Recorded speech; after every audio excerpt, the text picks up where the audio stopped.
So in the last class, we talked about solving partial differential equations on a computer.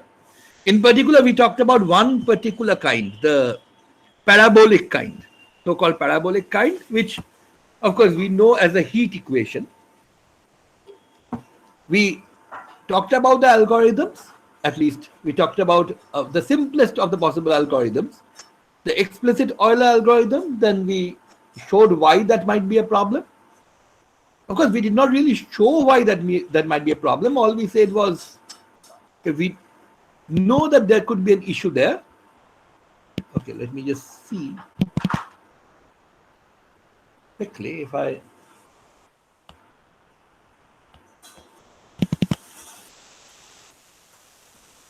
So we said that there would be instability unless you take delta t rather small. And to understand that, let me just return to my presentation. Can everybody see the presentation now? Yes, sir. Okay. So these three were the three algorithms we used for the heat equation, remember? The first one, where you basically discretize del u del t and del 2u del x2 on both sides, and you essentially calculate the derivative del u del t using the u at the beginning of the interval. That is, you calculate the second derivative at the beginning of the interval numerically and use that to figure out ui n plus 1. That's the explicit version. This one is the implicit version where you use the value at the end.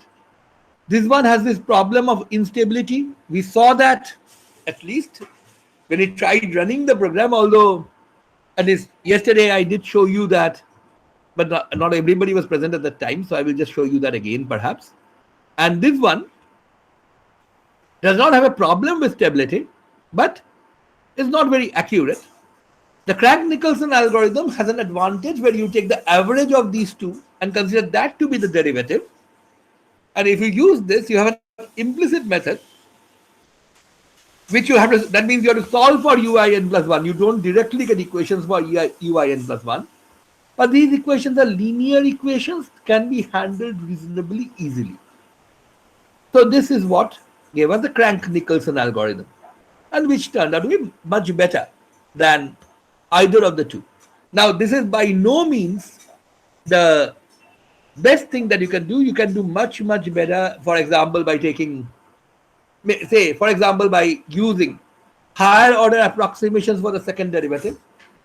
So instead of using this 3-point stencil, which is the technical term for this, that is, it's called a 3-point stencil simply because in order to calculate the second derivative at the point I, you are using 3 points, I plus 1, I, and I minus 1. So you could use 5-point stencil, which will be more accurate. But again, that will not solve the stability issue. You could use 5-point stencil with the Crank-Nicolson. That would solve the stability issue. You will have a bigger, less trivial matrix to invert. But on a computer, that's not really very difficult to do. That will be even more accurate than this and stable as well. So the advantage of the Crank-Nicolson algorithm is that it is what is called unconditionally stable. That is, the value of delta t can be taken to be any value. Doesn't matter what delta x is, and you will have stability. Note the stability and accuracy are two different things. If you take too big a delta t, of course you are going to get an inaccurate result simply because this approximation for del u del t will be bad then. However, stability is an entirely different issue, and that's what we are going to explore now. We are going to try to explain why things become unstable, and to see that, let me just try to write down, try to show you what the code will look like, or try to show you what happens. I'm pretty sure many of you have seen it yesterday, but if I just took a look, there's the heat.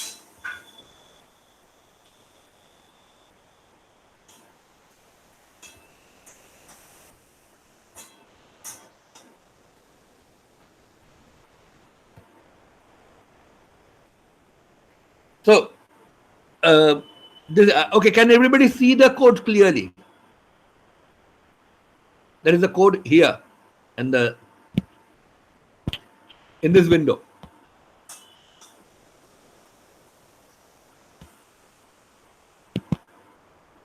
Yes?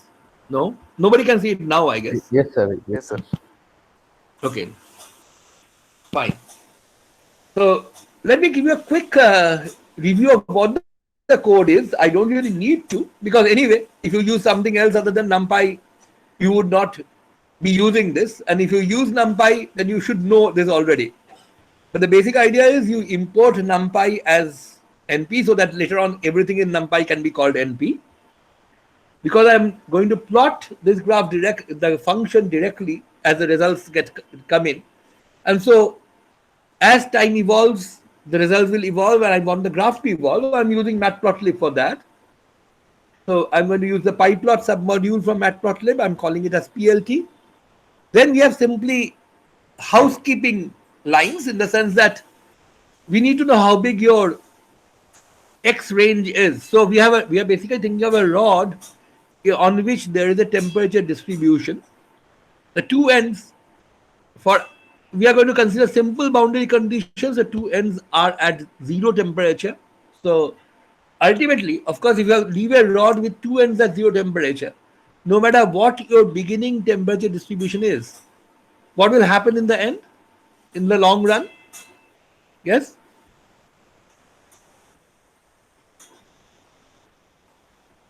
If I just have a thermally conducting rod with no losses or anything, both ends are held at zero temperature.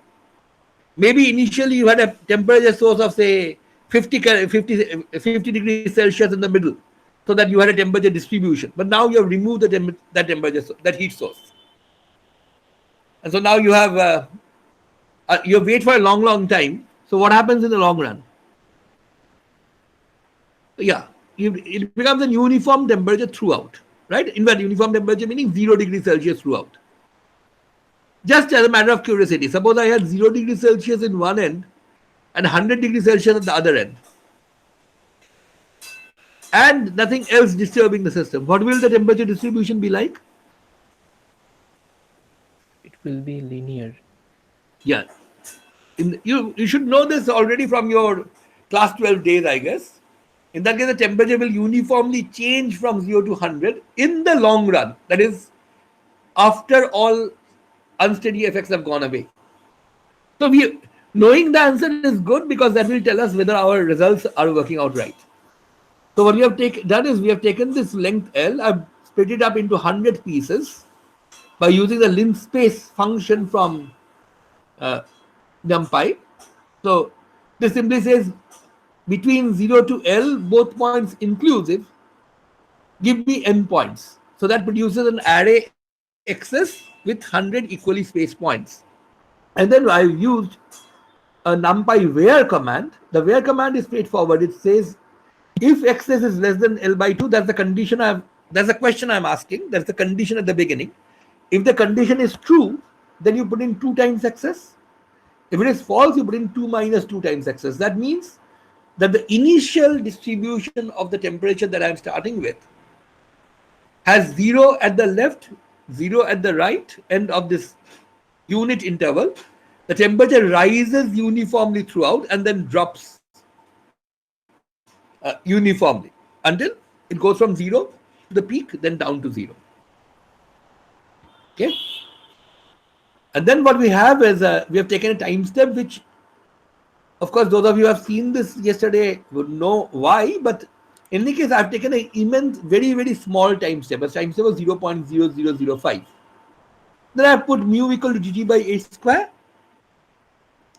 And although I did say that you can if you have a matrix acting on you, that's your formula, you don't really need that. It's simply, you can calculate the new u at every point simply by using NumPy slices creatively. It's pretty straightforward.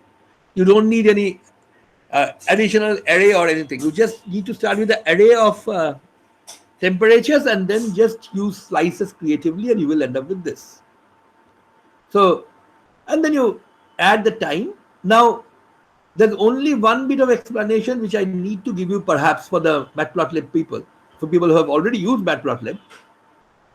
Can anybody tell me what this line actually does?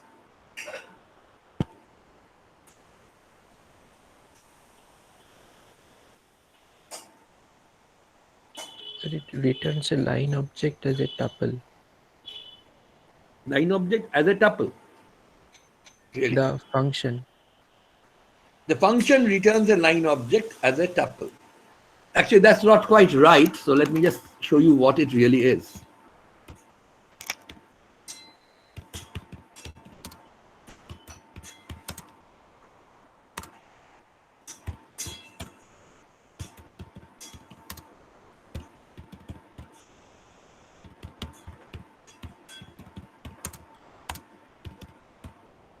The standard way in which you plot anything in matplotlib would be to use the plt.plot command. Say, for that, perhaps what I will do is use an array, say, using like, let's just use linspace. Why not?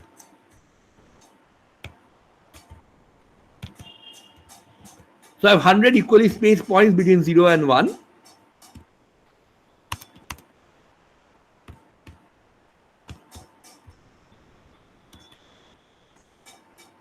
And I have just converted this into a new array, or rather, I've created a new array, y's, which takes each of the x values in the array xs and calculates their sign, and you get a new array of 100 sign values at equally spaced x points.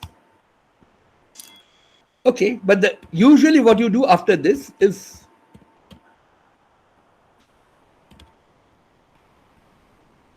and then you do plt.show, and that shows you the graph. The plt.plot creates the graph, show plots the graph. Of course, it's plotting something which doesn't really look very much like a sine curve, simply because you're plotting sine x only between x going from 0 to 1. So you have not even got to the first quadrant, which is at pi by 2. We're just plotting a part of the sine graph. All that is fine.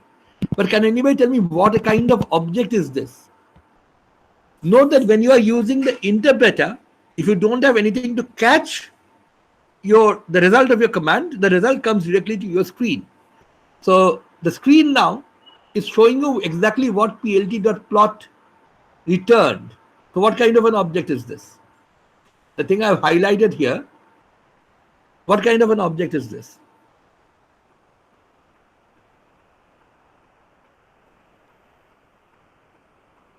Even if you don't know any matplotlib, if you just know a bit of Python, you should be able to. In fact, if you know any computing, you should be able to tell me what kind of object is this.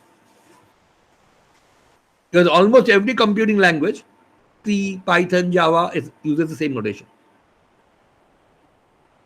Well, Fortran unfortunately doesn't.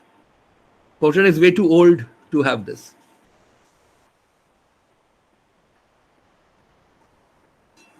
What kind of an object? Any idea? If I just use type on this, what would it show?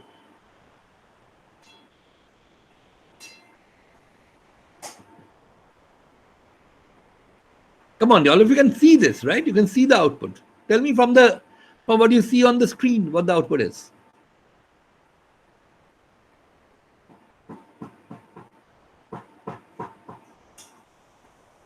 Yes?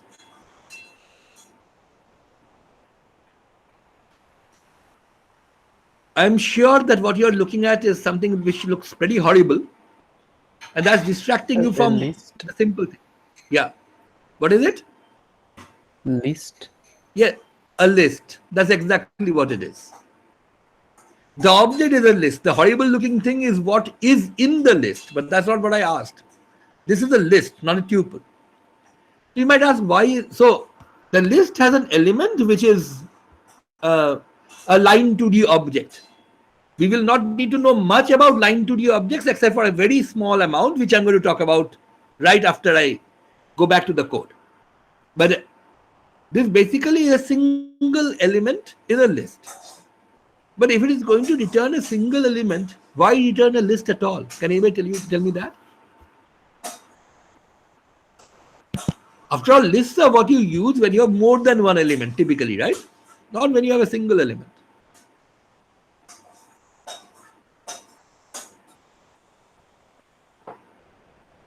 Yes? Why is this thing at all returning a list? And that's a very obvious thing, actually, if you think about it. You don't have to know any details of matplotlib to know this, just logic.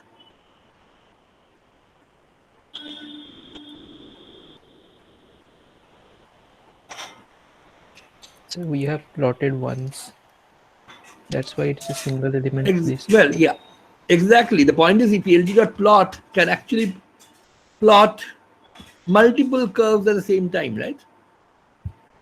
All you have to do is give the x, y values over and over again. I have x and y, I have x and y square now. So you're plotting two graphs. Of course, when you plot two graphs, what you get is a list with two objects. As simple as that. So this horrible looking thing is a line 2D object. You don't really need to know much about it.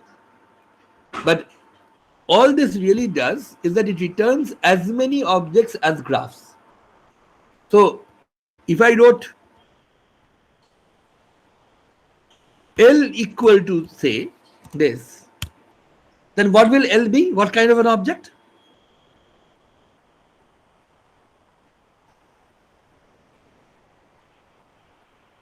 It will be a list, obviously. And I don't want that. I want what is in the list.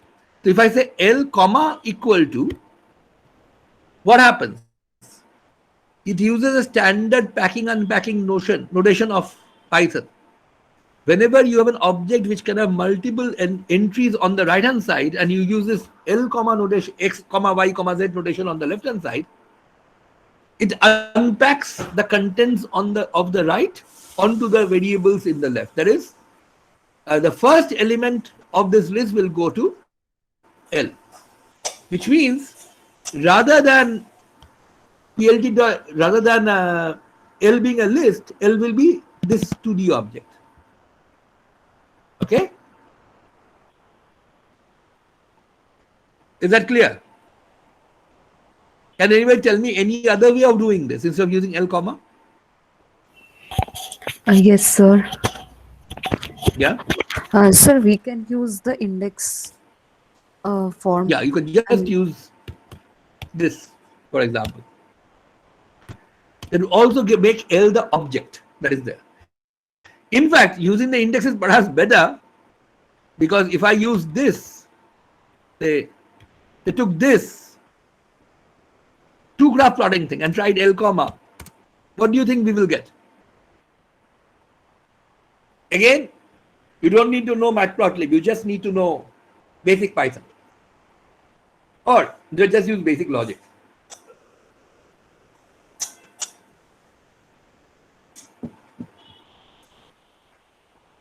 Yeah, you will get an error. Why? Because the error, in fact, the error you will get is this. It's saying too many values to unpack, expected one. When I wrote only one variable on the left, it can only unpack one variable. So here, of course, I could just do something like this, which essentially means unpack the first graph onto L, ignore the second one. The underscore is for throw away. But anyway, the point is, what I have done here in this part is I have taken this plt.plot xs comma us command, xs and use. I have created a plot with that. The plot 2D object, which is what contains all the information about the plot, including what x values you are using, what y values are using, what kind of marker you are using, what kind of a tick scale are you using, logarithmic or not, all that information is in there. Of course, by default, there are certain default values. I didn't say anything. I just gave the x and y values. So it uses the default options. But anyway, it creates an object with all that information, the information needed to draw the graph. And what has happened is I've unpacked that into a single variable called line. So line is the name of the variable, which really now has a 2D object. Now, why is that useful for us? Simply because every time I recalculate the u, by using the standard algorithm that we talked about, and the t, of course, just because I want to keep track of how time is evolving and I want to stop the loop after t reaches tf. Now I have a new u, So what I'm just saying is take the line object, the object called line, which is the 2D line object, and use the set y data method which is tied to the line object just to change the y data which is in the line. So what does this do? This just plots the graph again, changes the graph by not changing anything. The x values don't change, the color doesn't change, nothing changes except that the y data, the data along the y axis that is being plotted, that changes to the current value of use. So the graph simply updates itself, as simple as that. Now comes one command which is a bit mysterious because nobody really knows why this has, or at least I'm pretty sure the people who wrote Matplotlib knows this, but Matplotlib users or people, even quite a lot of experts, don't really know why you need this. What this does is easy. It just pauses for 0.0001 seconds before going on to the next line. I could change the number. The number is not important. Of course, I don't want to put in too big a value because that will slow down the thing a lot. But the important thing is, without this, somehow this updating doesn't work. Okay, if you omit this line, what will happen? The updating will keep on happening, but it will not show the change. So you will not get to see the updating, you will just see the final result. That must be in the code somewhere, but somehow nobody really knows why it happens this way. And nobody seems to know. I couldn't find any explanation. But anyway, this is something you have to somehow put in. The explanation must be there. It's just that we have not looked at the Matplotlib code well enough to know the answer to that. So basically what we are doing is so the entire calculation is very straightforward. You create an X array, you create an U array from the X. This is the initial value of the temperature distribution. Then for a rather small time step, I've just calculated mu, which is dt by a square. I'm using k equal to 1. So that's why it's not k into dt by a square, it's just dt by a square. And then tf, plotting the line command, plotting the 2D object, creating the 2D object, and so saving it in the line variable called line. Of course, this is the name of a variable. You can call it anything you want. You don't need to call it line. I just called it line because to remind myself that this is the graph that I'm drawing. And then updating u simply by using the rule which you will get for calculating the new u from the old u. And that's it. That's all the code that you have. In fact, the entire work is being done in these two lines. And this one line essentially replots the graph. So let's see whether this works.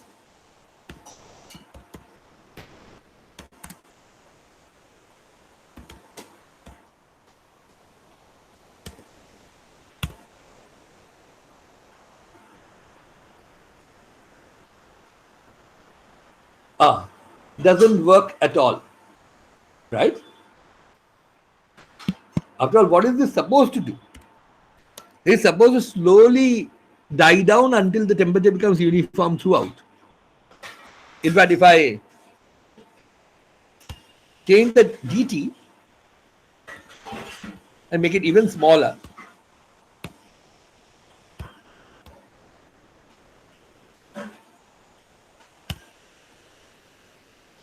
now let's see what happens. Now the program is behaving sort of the way you expect it to, right? Although this is very, very slow. But it is working. If you pay very careful attention, you will see the peak is slowly going down, is becoming rounder. And if you waited long enough, it's really moving down, but it's moving down very, very slowly. So I place the cursor there just to make it obvious that it's really moving down. It's moving down so slowly that it's really difficult to follow otherwise. Okay.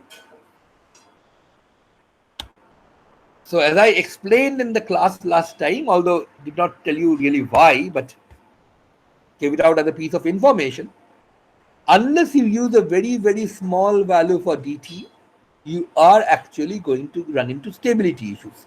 And just to see what that is, let me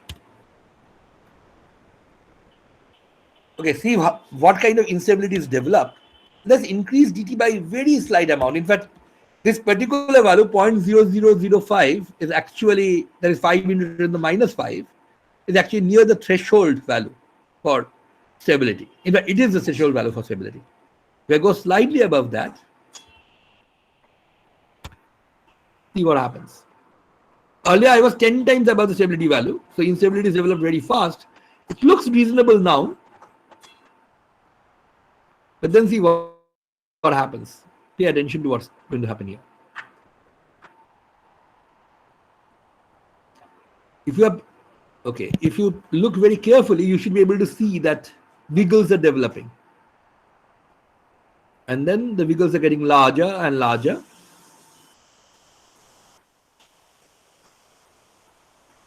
And soon the wiggles become immense. And the whole thing just completely goes haywire.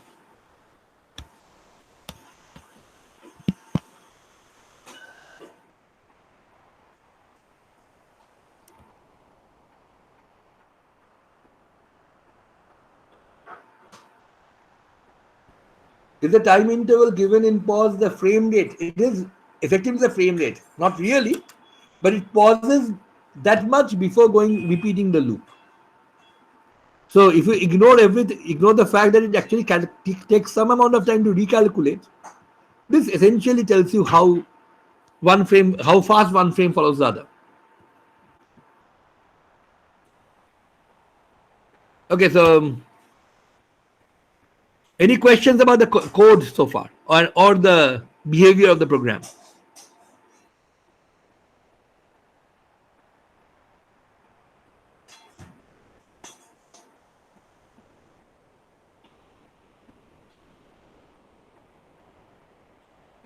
If we decrease it, the animation should be faster. Yes, if you could ignore the fact that it takes time to calculate. So why is it blowing up like that? That's a more interesting question. Yeah, I could try reducing this to say, in fact, it seems that it doesn't matter how big or small this is. It just has to be there. Let's try that.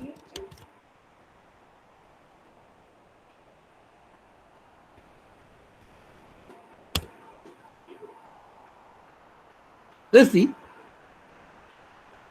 It's becoming slightly faster than before, perhaps.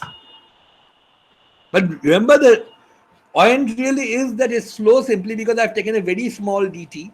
And no matter how small a time step you take, ultimately it depends primarily on how long it takes to recalculate.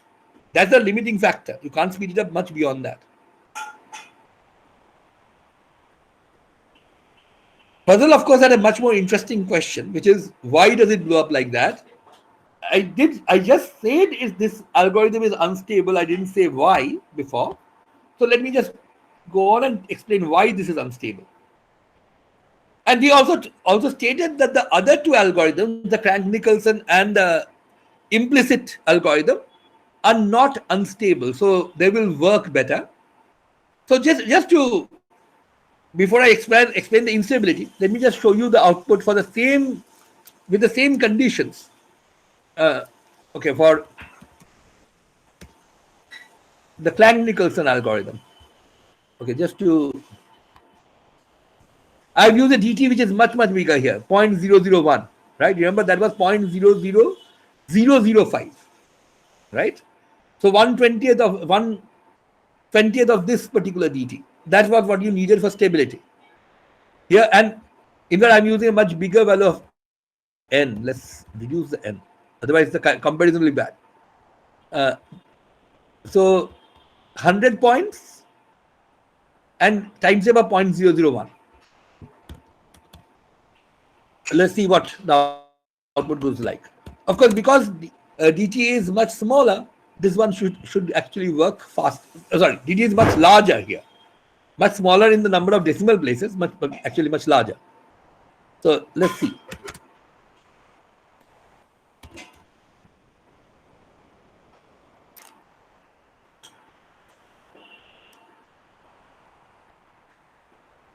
So this is the behavior which the heat equation really should show. Remember, if you are using a bigger value of dt, the error will be larger, of course. But in the Crank-Nicholson algorithm, you don't have problem with stability. which you have with the explicit algorithm.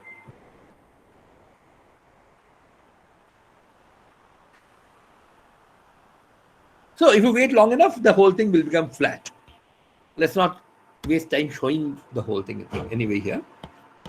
So let's go back to the question about why is this unstable, or why was the original thing unstable?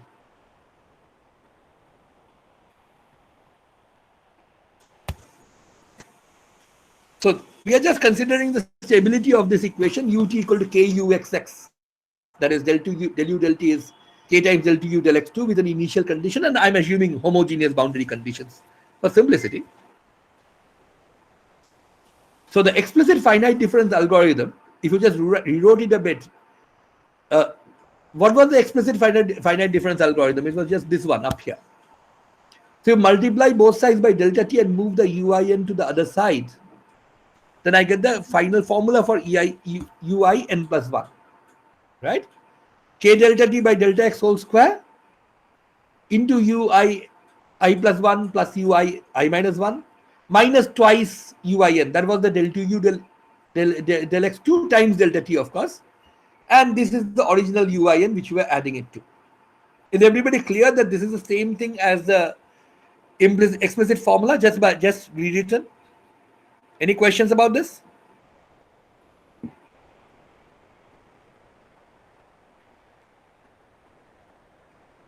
Yes, sir. So if you now think of un1, un2 up to u, so un capital N minus 1, and write that as a column vector. Writing a vertical column vector takes a lot of space, so I wrote it horizontal as a row vector and said take the transpose. I really meant take a column vector made out of u1, u2, and un minus 1, all at t equal to tn. So then I can write this equation. Ui n plus 1 is a linear combination of u small n's as simply some matrix acting on this column vector. And what will this matrix be? Can anybody tell me what it will be? Or what kind of shape will that matrix have?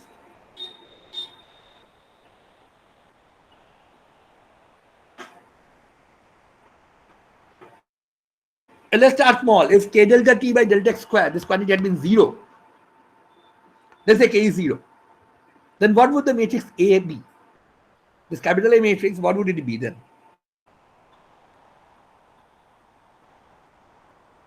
Yes? It would be a diagonal matrix. Well, diagonal, yes, but more than diagonal. Identity matrix. It would be the identity matrix, of course. Of course, if k is 0, then ut is 0, nothing is evolving in time. And uin plus 1 and uin would be exactly identical. So would the column vectors for small n and small n plus 1 be exactly identical. But with the k delta t term in place, what's happening is you get the left-hand neighbor and the right-hand neighbor both contributing. Apart from itself contributing by this term, the left-hand neighbor, the one for I minus 1, and the right-hand neighbor, the one for I plus 1, both are contributing to ui's value at time n plus 1.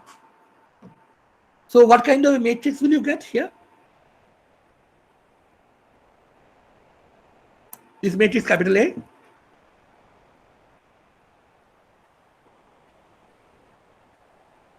Yes? Symmetric. Symmetric is fine, but it's much more than symmetric. Symmetric is actually unimportant, really. There's a much more important point here. It is much simpler than just a symmetric matrix. Okay, suppose these two terms had not been there, then what kind of matrix would you have had? So it will have non-zero entry only along the diagonal and the two adjacent parallel lines. Okay, so this is what is called a Okay, his answer right now is not for my last question. His answer is for the whole question. The matrix capital A in general will actually be what is called a tridiagonal matrix. That is, the diagonal line will contain only these elements, just 1 minus twice this quantity. The first subdiagonal, the two subdiagonals on two sides, they will be non-zero. They will just have k delta d by delta x square all the way down. And every other entry in the matrix will be 0. So it's a special kind of matrix called a tridiagonal matrix. And I'm not sure whether Anandu will have, the other Anandu will have time to go into this in his part on matrices. But tridiagonal matrices are a special class of what are called sparse matrices. Sparse meaning a big matrix where large number of terms are actually 0. And sparse matrices can be handled using special algorithms much better than non-sparse matrices can be. So because this is a tridiagonal matrix, even numerically there are better algorithms for handling it, rather than just use a standard inversion, which I have done in my code. That's not the best thing to do. The best thing to do would be to actually handle the code using when I say my code, I don't mean for the explicit thing. For the explicit thing, there's no code needed. But for implicit algorithm, you will again get a tridiagonal matrix, which you have to invert. And there, because you have to invert a tridiagonal matrix, I just use a standard inversion from NumPy.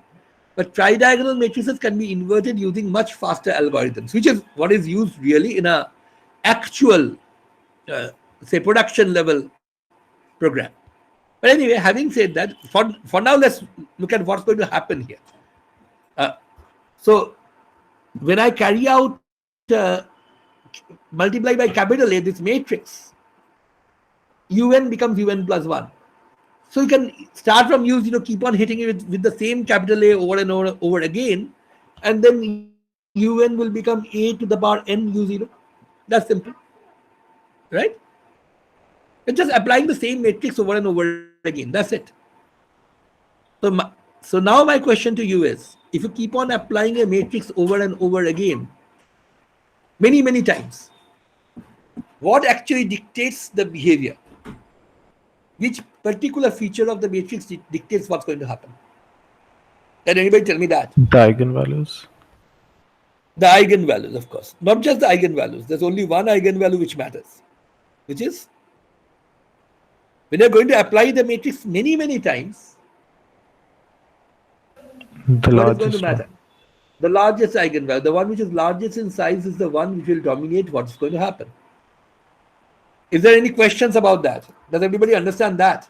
That's a very standard thing in linear algebra. It has nothing to do with computers or this particular problem.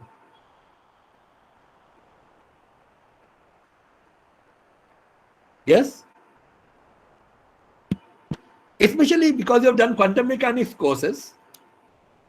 I mean the previous quantum mechanics courses, you must have an idea why this is going to happen.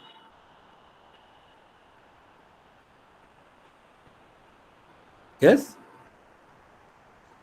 Sir, the a to the power n can be expressed as sum of lambda to the power n times the eigenvectors. I mean, some combination of their. Yeah, so basically, right. So basically what happens is you can start with whatever initial vector you have, you can decompose it in terms of the eigenvectors, right? And when you do that, and you apply A on it, each eigenvector picks up an corresponding lambda. And if you do it several times, it picks up powers of lambda. And so if one lambda is bigger than the others, then when you keep on applying applying A over and over again, the one with the largest lambda, that of course becomes much bigger than the rest. So basically, this should be a dead giveaway. Why is this particular algorithm unstable, or what makes this particular algorithm unstable?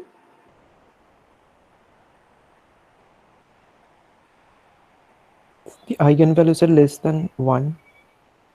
Well, Shayon, your tendency to answer more than what is being asked actually makes you give the wrong answer. You just said exactly the opposite of what the question was. The question was, what makes this unstable? Yes, that's what you saw. Yeah, right, sorry, sir. The eigenvalues are greater than 1. Actually, at least Not one of the eigenvalues. eigenvalues. If even the largest, even a single eigenvalue, this is the largest one, is larger than 1, then repeated application of the same matrix A is going to make the solution blow up. End of story. Okay. You might, of course, say that you may have started with a vector which does not have the eigenvector corresponding to that particular large eigenvalue at all. It may be orthogonal in the language of quantum mechanics or in the language of basic mathematics. Your starting vector may be orthogonal to the vector corresponding to the original or the eigenvector corresponding to the largest eigenvalue. That's possible, in which case you would expect that it will not cause any problems. But that is true only if you could calculate to infinite precision. Because you're calculating every step to finite precision only, even if you start with a vector which is orthogonal to this problematic eigenvector, very soon you will pick up a small piece of that eigenvector because of numerical errors, and then that particular small piece is going to blow up and become huge. So if the largest eigenvalue has a size bigger than 1, then what happens is that you end up with a blowout like the kind you saw. And now, the next part is, of course, figure out why you have an eigenvalue which is bigger than 1, or when do you have an eigenvalue bigger than 1. This, of course, is a matrix, right? 1 minus 2 mu down the diagonal, and constant mu's. Mu, of course, is this k delta t by delta x square in the two leading and subleading diagonals. Okay? That's it. So, question for you. Can you figure out the highest eigenvalue for this? Can you figure out all eigenvalues for this matrix? Once again, not a numerical methods question, not a computer question. Can you, if I were to set this as a problem, even in quantum mechanics, for example, this can be easily made into a legitimate quantum mechanics question. The matrix like this, how would you find out its eigenvalues?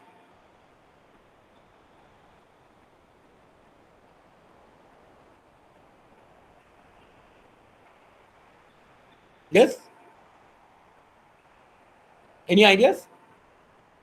An n by some capital N minus 1 by capital N minus 1 dimensional matrix. Here, there's a bit of a problem. I actually meant capital N minus 2 by capital N minus 2. Or I counted my points as 0, 1, 2 up to capital N, which is why 1 to capital N minus 1 is what is being changed. So I actually have n capital N plus 2 points.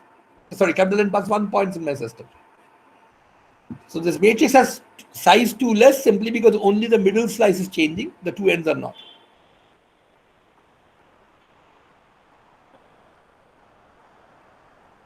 Yes.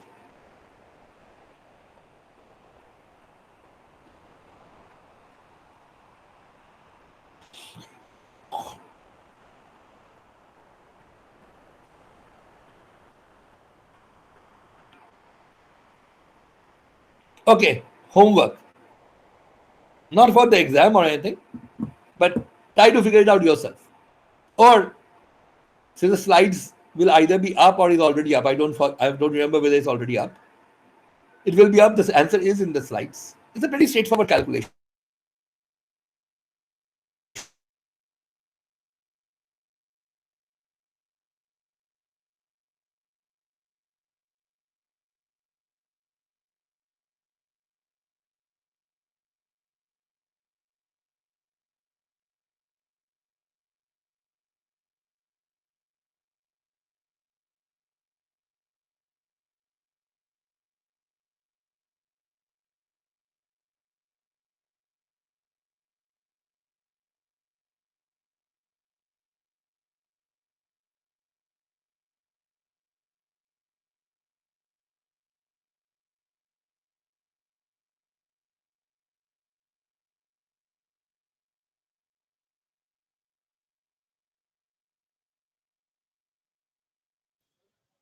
Hello.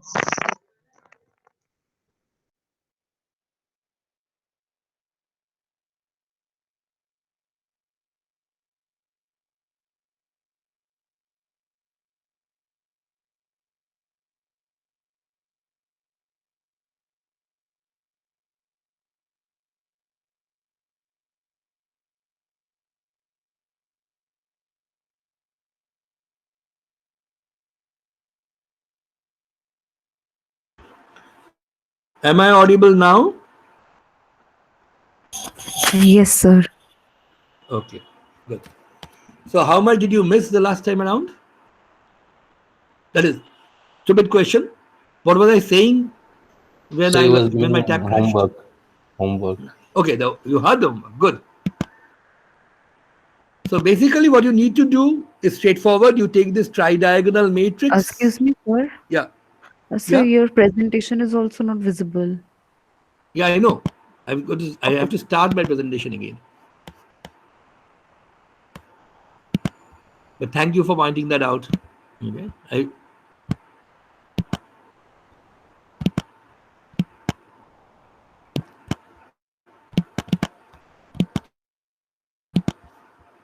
Okay. Now.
Okay. It seems.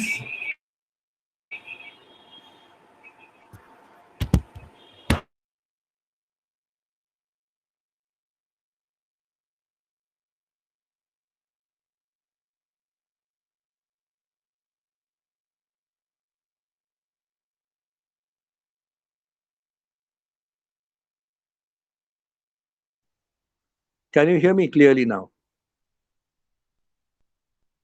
Yes, sir. Okay. So unfortunately, my laptop has crashed right now. So the presentation can't be proceeded with any further. But anyway, it doesn't matter because I've already come to the end of what I needed to actually present. What I was saying is you have this square matrix, a tridiagonal matrix. What you need to do is calculate its eigenvalue. In particular, focus on its largest eigenvalue. It just so happens that this matrix is so simple that you can actually calculate all its eigenvalues very simply. Okay? It's just elementary determinant theory, so not really very difficult to do. But once you calculate it, you will be able to see that unless delta t by delta x square, k times delta t by delta x square, this mu quantity, of course, because the matrix is made only out of mu and 1, the eigenvalue can only depend on the values of mu. And unless this mu is less than 1, you are going to have the largest eigenvalue is going to exceed 1 in magnitude. And what that means is you're going to end up with an unstable algorithm. Is that okay?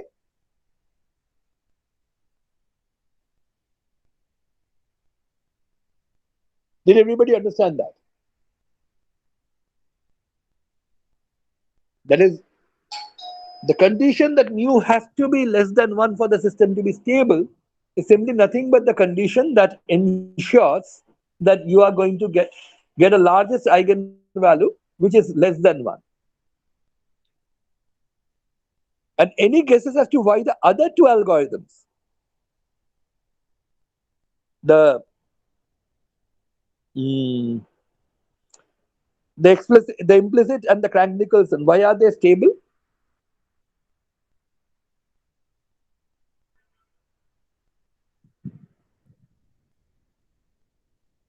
Yes, it should be obvious now. They have lower eigenvalues unconditionally. Their eigenvalues are Less than 1 yeah. unconditionally. That actually explicitly show that no matter what the value of mu is, the eigenvalues for the corresponding matrices there, the matrices which tell you how to get the new u from the old u, that always those are even the largest eigenvalue for those matrices is always less than 1 in magnitude. Okay, clear?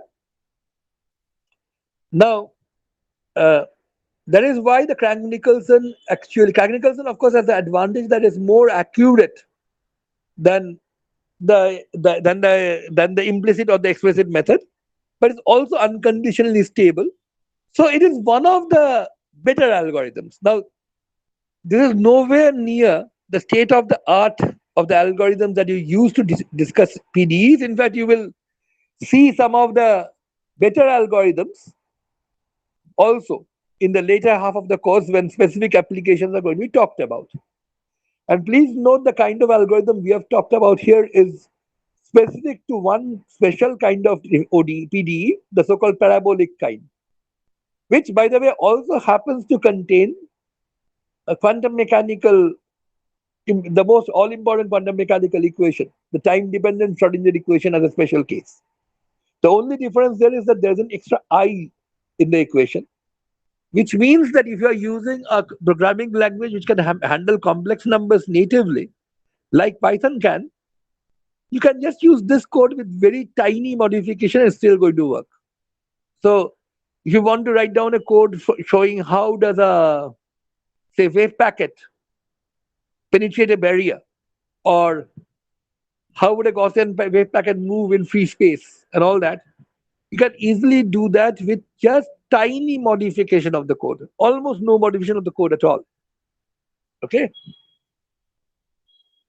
In fact, I gave a lecture recently on basically solving the Schrodinger equation on a computer to a different audience.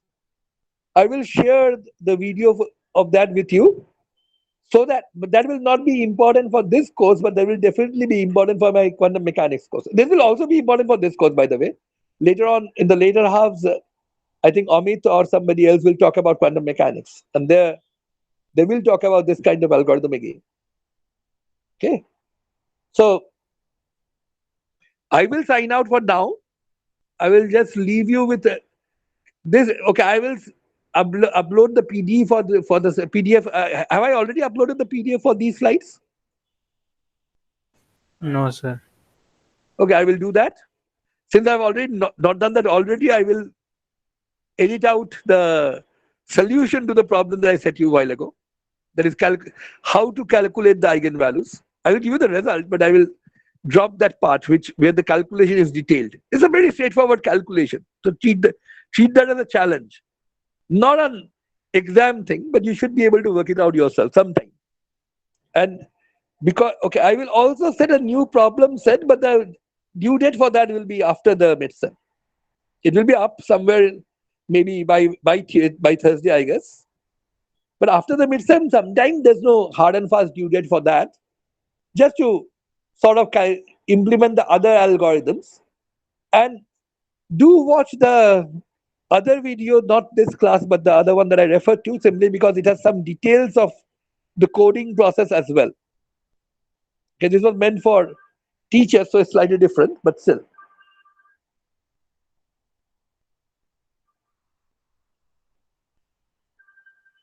Okay, so anybody has any questions before we finish this?